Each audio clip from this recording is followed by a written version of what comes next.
Everybody, will get started in just a moment.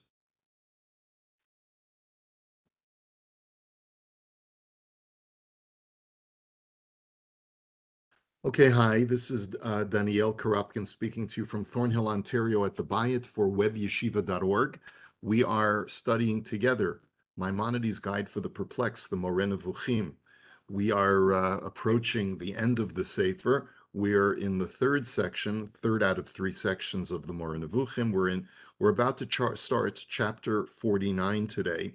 And chapter 49 details the 14th category out of 14 for the Rambam's Ta'amei HaMitzvot. If you'll recall, what we've been doing over the last several weeks is a discussion of the Rambam's exposition on the reason why God gave us a set of 613 commandments, each of them contributing towards a common goal, which is the perfection of the human being as a human being. And the way for the Rambam that a human being is perfected is through his intellect, through the thing that makes him uniquely human, which is his mind, that he doesn't share with any other creature of this universe.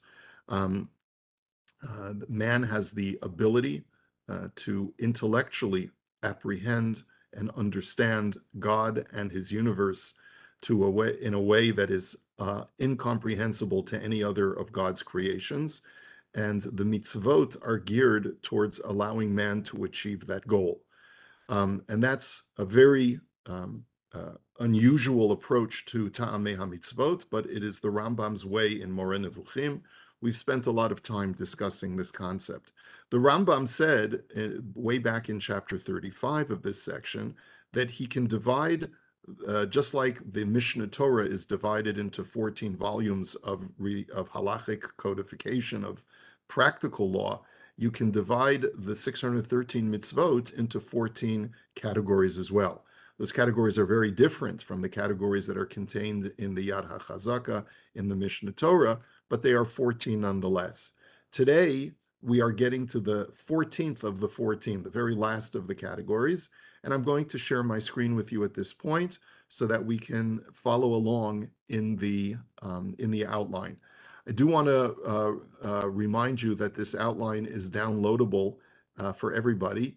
You can get it on the Facebook group Shiur in Moreh Nevukhim, or you can get it from the website webyeshiva.org in the course description for this course. So, just as my introduction, where we're going to quote again from the same text that we quoted from last week, which is the Rambam's commentary on Pirkei Avot, the text known as Shmona Prakim, the 8 chapters of preface to Pirkei Avot, to the Ethics of the Fathers.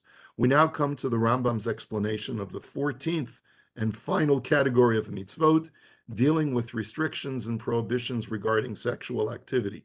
It is no coincidence that the 13th and 14th categories are grouped back to back. We did chapter 48 last week, where the Rambam talked about the laws of kashrut, the laws of what may and may not be eaten, and the restrictions of food intake. Since in his Mishnah commentary to Avot, the Rambam had emphasized the Aristotelian and apparently rabbinic idea that man should limit his physical indulgence. And we're just quoting from the Rambam's commentary on the Mishnah. For the restrictions regarding all the forbidden foods, the prohibitions of illicit intercourse, the forewarning against prostitution, the duty of performing the legal marriage rites. Well, you see the Rambam puts forbidden foods in the same category of sexual prohibitions. Nevertheless, does not permit intercourse at all times, as for instance during the period of menstruation and after childbirth. In other words, even permissible sexual encounters, such as in the context of marriage, also are restricted for the nida and after childbirth, etc. All of these God commanded in order that we should keep entirely distant from the extreme of the inordinate indulgence of the passions, and even departing from the exact medium should incline somewhat towards self-denial, so that there may be firmly rooted in our souls the disposition for moderation. The Rambam feels as an Aristotelian philosopher, that the indulgence in physical pleasures, hedonism, Epicureanism, whatever term you'd like to use, those goals, those indulgences detract a man from being able to perfect his intellect and properly apprehend God and his universe. It is the duty of man to subordinate all the faculties of his soul to his reason, to his rationality. He must keep his mind's eye fixed constantly upon one goal, namely the attainment of the knowledge of God, may he be blessed, as far as it is possible for mortal man to know him. Consequently, his only design in eating, drinking, cohabiting, sleeping, walking, moving about, and resting should be the preservation of bodily health, while in turn, the reason for the latter, the reason why you need a healthy body, is in order that the soul and its agencies may be in sound and perfect condition, so that he may readily acquire wisdom and gain moral and intellectual virtues, all to the end that man may reach the highest goal of his endeavors, i.e., the perfection of his intellect. Accordingly, man will not direct his attention merely to obtain bodily enjoyment, choosing of food and drink, and the other things of life only the agreeable, but he will seek out the most useful, meaning the most useful to the perfection of his intellect, being indifferent whether it be agreeable or not. And that's really an encapsulation. It's interesting, the Rambam wrote his Mishnah commentary very early in life. He writes the Moreh Nevukhim towards the end of his life, and many people feel, the Rambam may have changed over the course of his life, but what he writes in the Shemona Prakim is very consistent with what he writes in the Moreh Nevukhim. So let's get into the meat of the chapter, because the Rambam had introduced this chapter essentially by saying, I've already categorized the laws of that place restrictions on man's sexual behavior. They are enumerated in Sefer Nashim, which is a whole one of the 14 volumes of the Mishnah Torah, which deals with laws of marriage, laws of divorce, laws of levirate marriage, etc., laws of the ketubah, and in Hilchot Isurei Bi'ah, which is not, interestingly enough, the laws of forbidden sexual encounters is not in the volume of women, but rather is in the volume of Kiddusha in the Mishnah Torah. Plus, laws that prohibit crossbreeding of animals and Brit Milah, circumcision, are also part of this category. We're not going to see those this week. We're going to save that for next week. Now, I just want to make a note, however, at the outset of this chapter, that the Rambam includes the prohibition of crossbreeding animals as far as part and parcel of the restrictions on sexuality, because, as we'll see, he feels that one of the reasons why man is not permitted to crossbreed animals is that he's going to have to witness animals mounting each other in the act of cohabitation, and this is going to arouse his own stirrings of sexuality. Now, I just want to note that the Rambam uncouples the prohibition of crossbreeding plants from the prohibition of crossbreeding animals here in the guide. This, despite his grouping them together in the Mishnah Torah in the same set of laws. In Hilchot Kilayim, which is in the section of the Mishnah Torah, which is the book of seeds, Sefer Zroim, he deals with the prohibition of crossbreeding plants, and the prohibition in chapter 9 of that set of laws, he deals with Kilei Behema, which is the prohibition of crossbreeding animals. It would seem from the Mishnah Torah that they are thematically the same, just like God doesn't want you to tamper with the natural order of creation by mixing species of plants. He wants you to do the same and not crossbreed, let's say, a horse with a donkey to yield a mule. He wants creation to remain in the way that he presented it to us. However, that's not the approach that he takes in the guide. The Rambam discussed the prohibition of crossbreeding plants back in chapter 37, based on the Sabaeans' belief that, remember, the Sabaeans were that ancient culture that the Rambam had access to one of their books on ancient religion that was extant in the times of the Bible, that if a grafting of two species was done at a certain time that aligned with the stars, and if a certain incense burning was made together with certain incantations, the graft would produce something very beneficial on a supernatural level. This was, for the Rambam, a type of idolatrous ritual, And that's the reason he felt that the Torah prohibited the crossbreeding of different species of agriculture, of plants.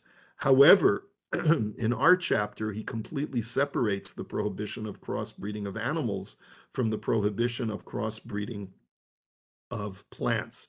And this goes to how the categorization that the Rambam assigns to the mitzvot is very different in the Mishnah Torah, which is geared towards looking at the categorization based on utility, based on what man does, the actual performance of the mitzvot. So as far as the performance of crossbreeding of plants and the crossbreeding of animals, since they're very similar in their activity, the Rambam puts them together. The Rambam is not providing the reason so much for the mitzvot in the Mishnah Torah, but rather telling us what is permissible and what is not. And therefore, because they are in the same category of behavior, they go together in the Mishnah Torah.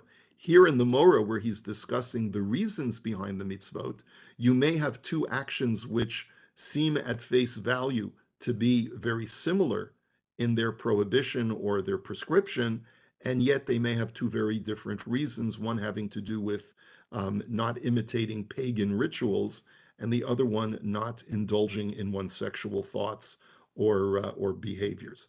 Okay, so let us go on. The purpose of this commandment has already been explained in chapter 35 when the Rambam gave a brief synopsis of all the 14 categories. And he wrote, the object of these precepts is likewise to diminish sexual intercourse, to restrain as much as possible indulgence in lust, and to teach that this enjoyment is not, as foolish people think, the final cause, the final objective of man's existence. We have explained this in our commentary on Pirkei Avot, where we quoted from in our introduction.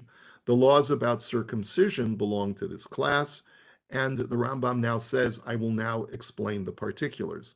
The Rambam will begin by detailing reasons for the Torah's restriction of sexual behavior outside the context of marriage, what we would call premarital sex, or known in Hebrew as either zenut or consorting with a kedesha, a woman who is deemed to be a harlot because she is willing to give up her body to a man with whom she is not married.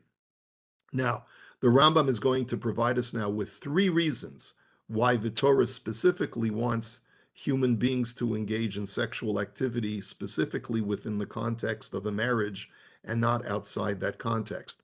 I want to note that at the beginning of this chapter, the Rambam is not at all dealing with forbidden sexual encounters as described in Leviticus chapter 18, which is known as the Arayot. We're going to be getting to that in the middle of the chapter. We're going to just start that today.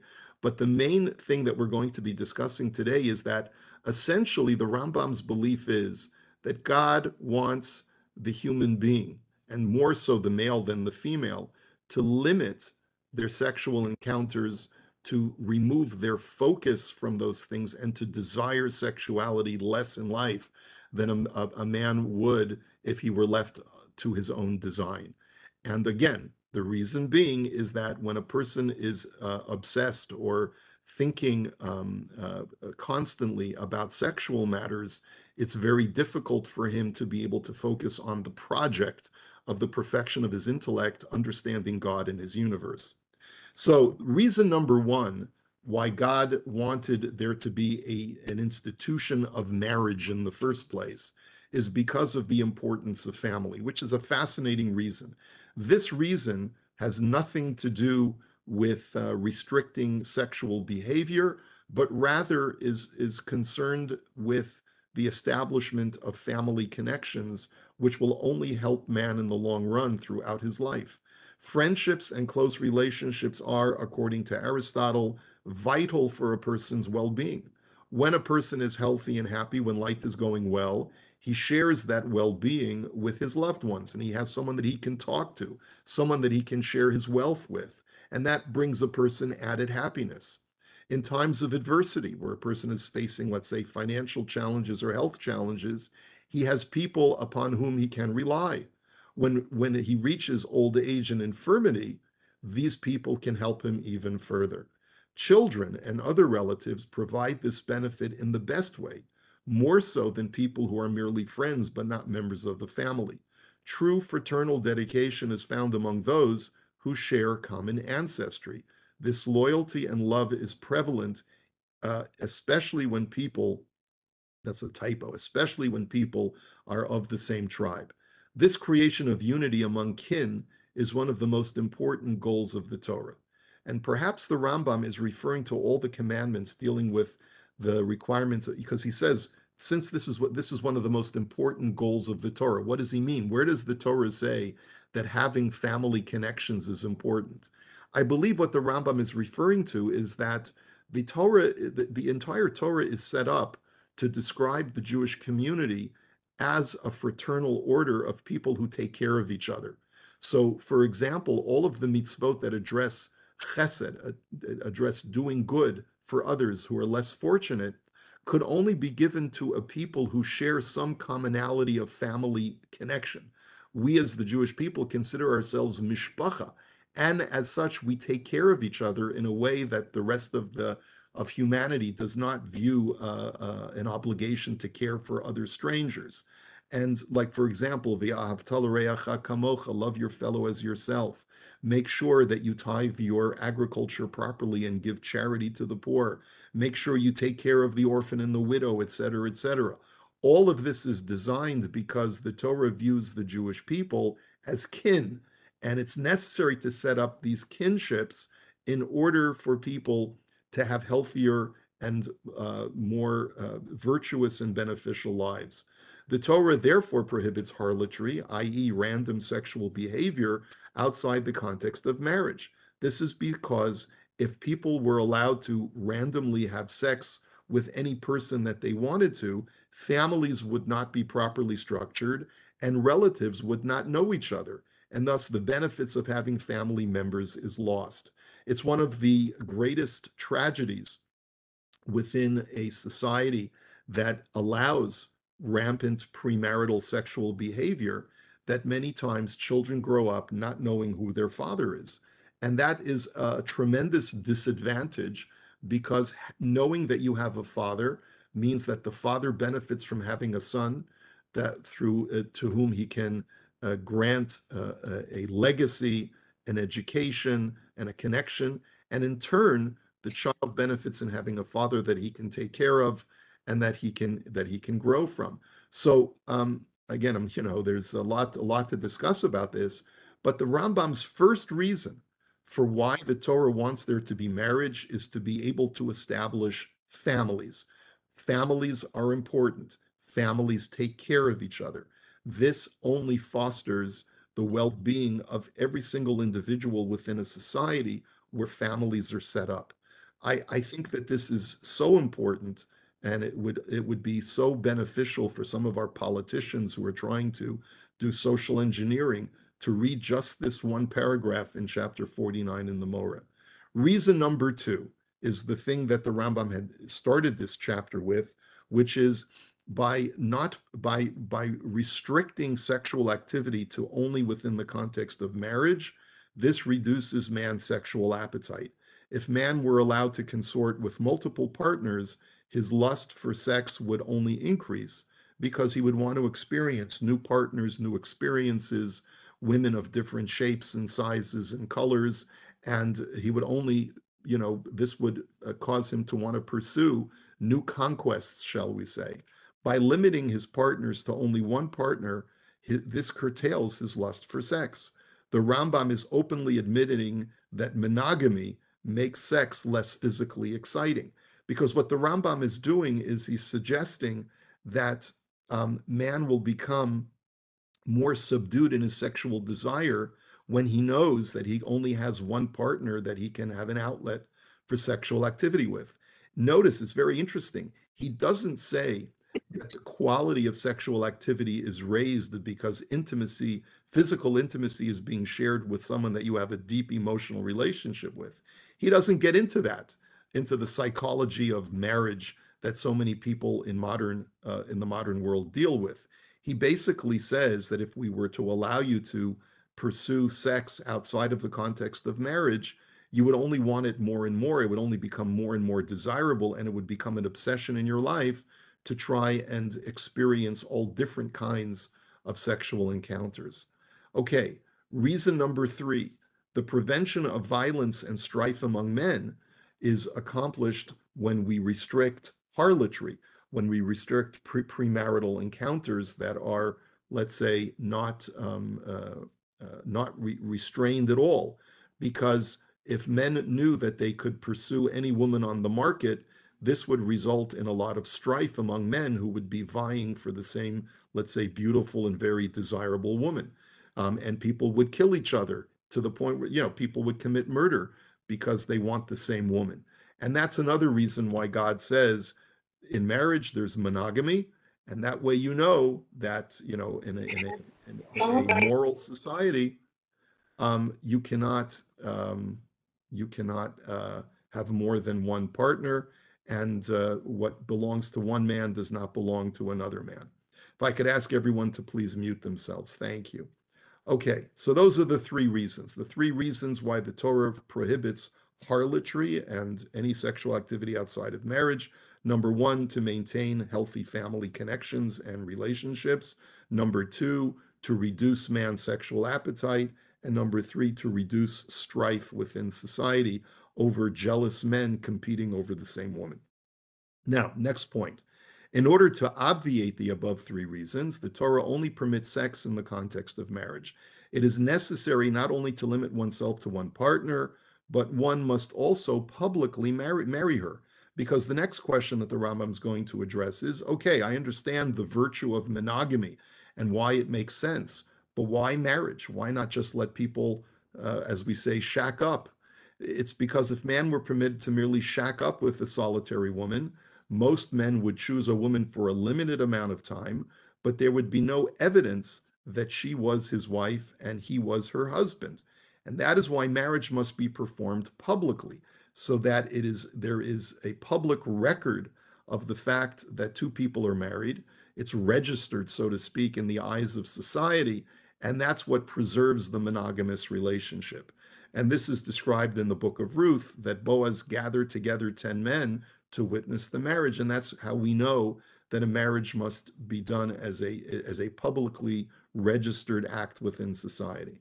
Divorce is very similar. It's not something where if two people decide that the relationship is no longer working, that they can just say goodbye to each other. It is a remedy for a discordant relationship, and that's not something that should be taken for granted because, as we know, other religious groups frown upon divorce, and even in Catholicism, it's not even permitted. But the Torah recognizes that not all relationships will work out in the long term, which is why divorce is an option. However, just like marriage, divorce must be done through a formal process and not by words alone. This is because if that were the case, if people could just say goodbye and that would be a divorce, there would be nothing stopping a woman from claiming she was divorced when in reality she was still married. And especially if a woman was having an affair with another man, she would want to fabricate this claim that I'm divorced, so it's not a problem. And that's why there must be a formal writ of divorce, the get, as evidence for the divorce. So of course, the Rambam is being very logical, very rational in the way that he approaches the institution of marriage and the institution of divorce. Now that we've described the basic structure of why the Torah wants there to be marriage, why the Torah wants there to be families, etc., now the Rambam can start discussing special cases that are contained in the Torah.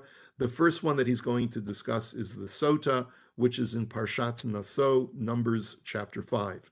The Rambam writes that the reason why the Torah gives us this commandment, that there is a method of recourse that a husband has when he is jealous that perhaps his wife is having an affair, is because husbands are often suspicious of their wives. And that's the reason why the Torah prescribed this, is that it allows a jealous husband to have a method whereby he can determine whether his wife was indeed faithful. But part and parcel of that, and the Rambam is somewhat progressive in this, is that the Torah gives this commandment as a protection mechanism for a woman.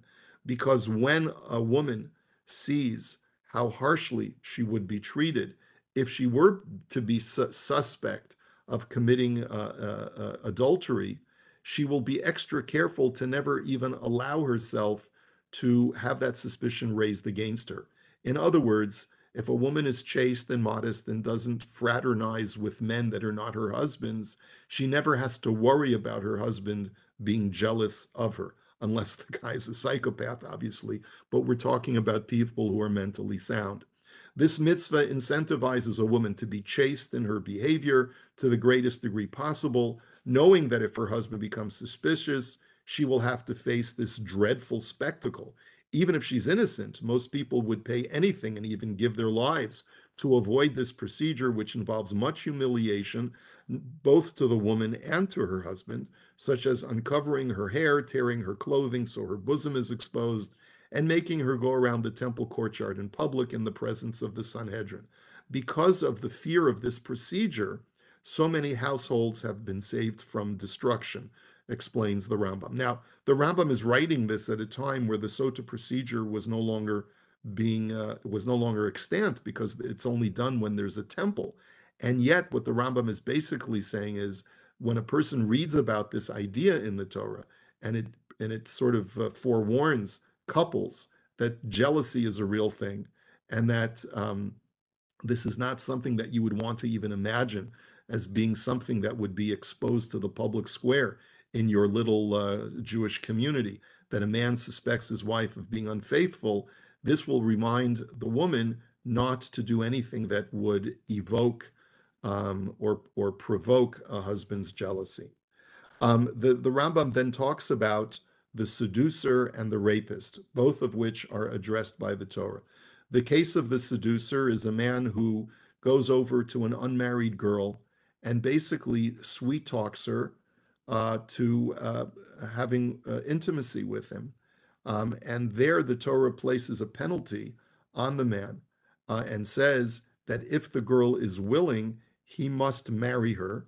He cannot basically abandon her on that point at that point, and he has to pay a penalty. And the Torah, therefore, does this to protect the virgin by placing great requirements on a man who seduces or rapes a girl. In ancient society, it was the girl's benefit to marry her seducer, since she was considered, after losing her virginity, undesirable to other men. And that is why the Torah requires the seducer to marry her unless the father or girl refuse, in which case he must pay a penalty. It is also the explanation for the commission of rape, even though that's a very foreign concept to us, that the Torah would compel the rapist, after he rapes a girl, an innocent virgin, that the Torah says he must marry her. And you would say to yourself, well, just the opposite. Why would a woman want to marry her rapist? It's because we're not talking about some vile individual, but a guy who's part of the Jewish community, let his baser desires get the best of him, and he violates a woman. Again, she is shamed in the public square. She fears that no one's going to want to marry her. So in a situation where the man is penitent and he wishes to be rehabilitated from his sexual deviancy and really try to right the wrong as best as he can, he is given the option of marrying her if she consents. But then the Torah places an even greater penalty on him because he coerced her by force to consort with him. And the Torah says in that situation, not only must he marry her, but he's never allowed to divorce her. Lo yuchal l'shalacha kol yamav, he can never send her away. So again, these are concepts which don't seem to work in a modern society where so much more value is placed upon the woman. But let's also remember that the Rambam says that many of the mitzvot of the Torah fit better in certain periods of world history than in others. And that's why the laws of idolatry are not as resonant with us today as they used to be. Similarly, some of these laws having to do with sexual encounters, where we try to protect the virgin within society, don't translate as well within a modern society where a woman is endowed with more dignity and more autonomy than she was in the biblical period. Let's go on now to Yibum, levirate marriage, which is still a thing today, even though the Talmud says that we don't perform Yibum today, and we instead do chalitza, which is the alternative to Yibum. Yibum is levirate marriage, that if a man dies leaves over a widow without children, there is a mitzvah for the brother of the deceased to marry the widow. If he refuses, there is a protocol called chalitza, which is done even to this day, which creates a severance between the widow and the brother of the deceased. And in that ceremony, she does something that is degrading to him, that is publicly humiliating to him, where she removes his shoe, so to speak, saying that he didn't want to create a firm establishment for his brother's household. He has abandoned the widow of his brother, not desiring to perpetuate his brother's home by marrying his widow and having children with her, and instead is leaving her to her own devices. She spits in front of the shoe to show that there's a certain contempt that is being heaped upon this man for abandoning the widow. This principle and custom existed even before the giving of the Torah, as evidenced by the story of Yehuda and Tamar in Genesis chapter 38, where, as we know from the story, Yehuda's oldest son was married to a woman named Tamar. And when Er died, Yehuda said to the next brother, Onan, you can go ahead and you should marry, do a levirate marriage to Tamar, because that is the moral thing to do to preserve the widow of your deceased brother, and therefore you give some level of substantiation to your to your deceased brother's home by building your home through his widow. And the Torah simply perpetuated and formalized this practice. The purpose of chalitza and the procedure with her taking off his shoe and spitting in front of him were done to shame him into doing the right thing to perform yibum, thus taking care of his brother's widow. Now that we are on the topic of Yehuda and Tamar, which is really the origin in biblical text for the mitzvah of Yibum, let us examine two important lessons derived from the story. One, a lesson in proper moral behavior, and one, a lesson in proper ethical and just behavior.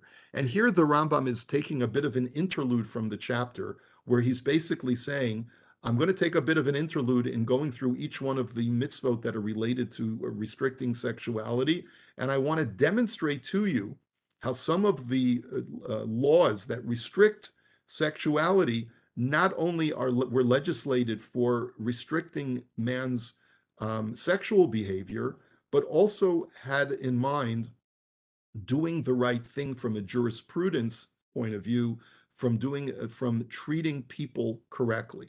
And this is a fascinating interlude because the Rambam acknowledges that sexual relationships involve men and women who can potentially not only exploit each other for self-indulgent purposes, but also can exploit each other financially and treat them as just a plaything that can be discarded later on. And as we'll see, for the Rambam, the two go hand in hand.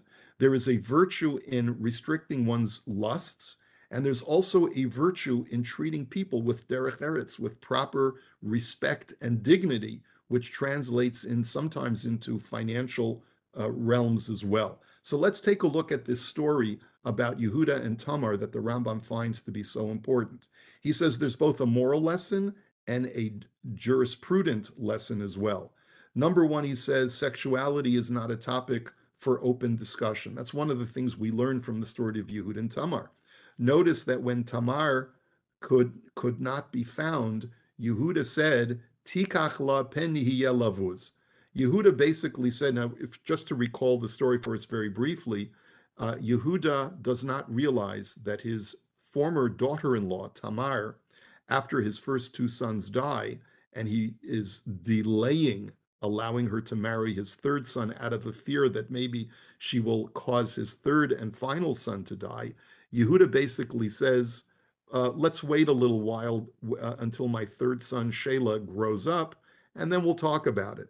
She realizes that Yehuda is procrastinating and decides on her own that in order to be able to have a child through the Yehuda family, she will need to seduce Yehuda, the father himself. And she therefore disguises herself as a prostitute, and Yehuda compensates her for her services by basically saying, I will pay you a sheep or a goat, more correctly. I will pay you a goat for your services. I don't have a goat with me. So, as collateral, I will give you some of my personal effects, my ring seal.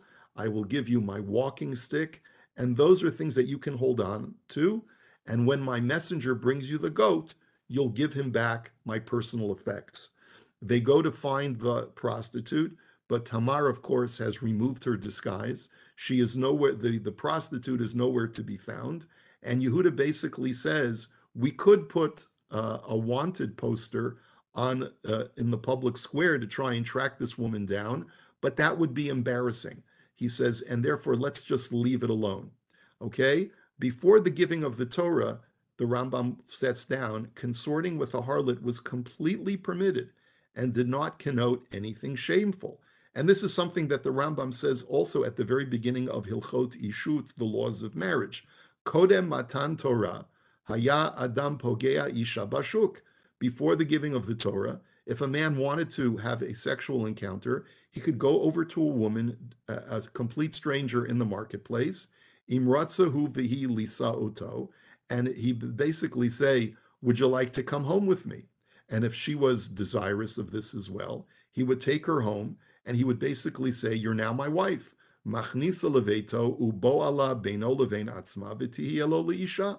And that's how she became his wife, even though it was a very temporary institution, but that's how things were before the Torah was given. In essence, free sex was, or prostitution, what the Torah calls prostitution, was completely permitted before the Torah was given. But Kaven shenitna Torah nitztavu Yisrael. Once the Torah was given, the Jewish people were commanded, Shin yirtzeha ish lisa isha yikne otat tchila bifnei edim. He must make a transaction in front of witnesses, and only then does she become his wife. But the reason why the Rambam is making a note of this, that there was nothing morally incorrect about two consenting adults becoming intimate with each other, is that he wants to point out that there was nothing shameful in Yehuda's eyes in what he had done to consort with a prostitute. Her payment was comparable to payment for a woman in her ketubah for providing the husband with marital privileges. That is, it was a quid pro quo arrangement, no different from any kind of bartering service where in exchange for goods, I pay you cash. That fact, nonetheless, Yehuda wished to keep the matter of his payment to Tamar as something secret. And why is that? That indicates that even permissible sexual unions should not be discussed publicly. And that is why Yehuda said that she could keep his personal effects in lieu of payment instead of doing a public search for her. And so that's the first lesson. There is a moral lesson that even in permissible sexual encounters, people should be chaste and modest about these discussions. And that's why the Talmud says, I don't have it here in the outline for you, the Talmud says, and I'm paraphrasing, everybody knows what happens at the night of a wedding between a bride and a groom, but it is considered to be immoral to discuss this. In other words, a person must be chaste, not only in his behavior, he must be modest in the conversations that he has as well. So that's the first lesson. The second lesson is an ethical and just lesson in human interactions. A person must be a man of his word, even to the underprivileged class of women. Yehuda promised to pay Tamar a goat for her services when he sought to pay her, he chose the choicest from his herd. As it says, Gedi ha'izin. He chose the nicest goat in his herd. We learn from the story that it is the way of the Jewish people to, number one, faithfully keep your word to all with whom you transact, not just your workers, but also to your wife with whom you share a contractual relationship, and also to try and go beyond and beyond, above and beyond just the minimum obligation, but to always have the integrity of saying, when I promise you a goat, I'm going to give you the best goat. I'm not going to try to get away with just giving you something that's substandard. So the Rambam sees within the Yehuda and Tamar story not only a lesson about proper chastity, but also about proper ethical behavior when you're interacting with people, especially those who are considered less privileged. And now that we see that part of the laws of sexuality intersect with just ethical behavior with women, let us examine another example of this, where both moral behavior and just ethical behavior are addressed in the case of the Motzi Shemra, which is again in Deuteronomy chapter 22, also in the same category as the seducer and the rapist, where the Torah places a penalty on a person who mistreats a woman. But here it's a case where a man marries a woman and then accuses her that after the wedding night, she was not a virgin and must have been unfaithful to him during her time of betrothal. And therefore, he demands a annulment of the marriage and a revocation of anything that she might have been entitled to financially as a dowry for his marrying her when she was a virgin. It is clear that the motives behind the Motzi Shemra are that he married a woman and later regretted his decision, finding her undesirable. He wishes to dispose of her, but doesn't want to be saddled with having to pay the standard dowry owed to virgins from the Torah, namely 50 shekels. And I want to just point out very briefly that the Rambam has a unique reading of the Torah. When the Torah says that a man, a rapist or a seducer, must pay the girl 50 shekels, it's because he's paying her for what she was worth on the open market as a virgin. That's the way the Rambam understands the penalty. And so he decides to slander her, accusing her. He wants to save what he would normally owe her, which would be 50 shekels. He therefore accuses her of infidelity with another man before the wedding night, and thus she was not a virgin, and thus would not be entitled to her 50 shekels. And that is why the Torah penalizes the accuser with not a 50 shekel penalty, but a 100 shekel penalty. He pays her double her regular dowry, and the Rambam says that's for two reasons. Number one, because the law of a thief who is caught is to pay kefil, is to pay double for the amount that he stole. He tried to deprive her of 50 using an act of stealth, and therefore he must pay 100 in its stead. And number two, there's a law called the Edim Zomimim, of false witnesses. The Torah says that if you testify falsely against a person trying to incriminate that person of something that they did not commit, va'asitem lo kasher zamam la'asod le'achiv, you penalize the false witness with assessing him double, or telling him he must pay exactly what he tried to do to his fellow. So if he tried to accuse someone of thievery, saying that that person stole $100, the false witness must pay $100 in his stead, because he owes her 50 shekels for having bedded a virgin, and then he wanted to deprive her of that amount. He must pay the extra amount of an additional 50 shekels. Additionally, the Torah says he gets lashes, causing him humiliation as punishment for having sought to cause her humiliation. We see from all of this, we see from this mitzvah, once again, the double remedy of morals and just ethics that are contained within some of the sexual laws. Number one, because he wanted to satisfy his lusts with a prettier woman, deciding that he didn't want to be married to this woman, he is obligated to stay married to her his entire life. That's what the Torah says is part of the penalty of the Motzi Shemra. And number two, because he sought to defraud her from her dowry, he must make double restitution. And just to quote the exact words from the Pines edition, marvel exceedingly at the wisdom of God's commandments, may he be exalted, just as you should marvel at the wisdom manifested in the things he has made. It says, Hatzur tamim pa'alo ki chol derachav mishpat. God is the rock, his acts are pure, all of his ways are just. Just as the things made by him are consummately perfect, so are his commandments consummately just.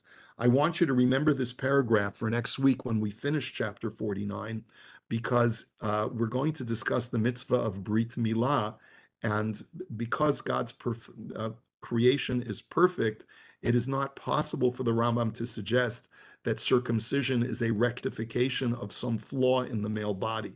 But it's specifically, I think he's sort of foreshadowing that in this statement that he's making here. It's a beautiful, perfect world. It's a beautiful, perfect Torah that addresses the perfection of the human being in multiple ways. And that's really what he's trying to say. Whenever we perceive a lack of justice in the law of the Torah, it is only because of our limited understanding. What is hidden from us, both in the classes of animals and the motion of the spheres, is much more considerable than what we understand. So even in creation, in science, there's so much we don't understand. And now we return to our subjects. We're only going to briefly, because the time is late, we'll start off our discussion of the arayot, forbidden sexual relationships that are detailed in Leviticus chapter 18. The common denominator in all of the human beings that the Torah says that I may not consort with, of all of these forbidden sexual encounters, is once again that the Torah seeks to limit man's sexual activity for man to learn to eschew sex and to desire it less. The prohibition, and now the Rambam starts off with the prohibition of homosexuality and bestiality. I do want to point out that the Rambam groups homosexuality and bestiality is the same category. And he writes, and I quote, "For if the thing that is natural, i.e., sex with a member of the opposite sex, should be abhorred except for necessity, all the more should deviations from the natural way and the quest for pleasure alone be eschewed." Essentially, what the Rambam is saying is that the reason why God said you may not have sex with animals or sex with another man is because there is no, number one, it's not natural. In other words, there is something unnatural about that action. And number two, there is no benefit other than one quenching their lust for sex. There is no utilitarian benefit. The family unit is not created. The procreation is not accomplished through these encounters. It is purely for the satisfaction of one's lusts. Now, I'm not going to get into a controversy at this point about debating whether this is translatable to a modern society, but I do want to point out that certainly the Rambam maintains that this is just as relevant in his era as in the biblical era, and I see no reason to say that anything has changed from the statement that he has just made in the modern era. But we'll put that aside for now. As to prohibited women, they all have one thing in common. These females are mostly women who are easily accessible to the male, his having grown up with them in the same family, the laws of incest, and his ability to seduce them is also therefore easier. If the Torah merely treated these women, such as a sister, like any other unmarried woman, most people would have constantly succumbed to marrying them early and fornicating constantly. But once the Torah prohibited these relationships with the strongest of penalties, namely the death penalty and karet, spiritual excommunication, men are turned away from this set of women who are the most physically accessible to them. So this is, again, a way of curtailing man's sexual appetite, which ultimately is the objective of these laws. We are way over time, and so we're going to hold it here for today. Let me wish you a good week. We will continue and have one more class before Rosh Hashanah, but nonetheless, may you have a kitiva v'chatima tova, and may God watch over the people of Israel, especially the hostages and our chayalim. Have a wonderful week, and we'll see you Be'ezrat Hashem next time. Take care. Thanks so much.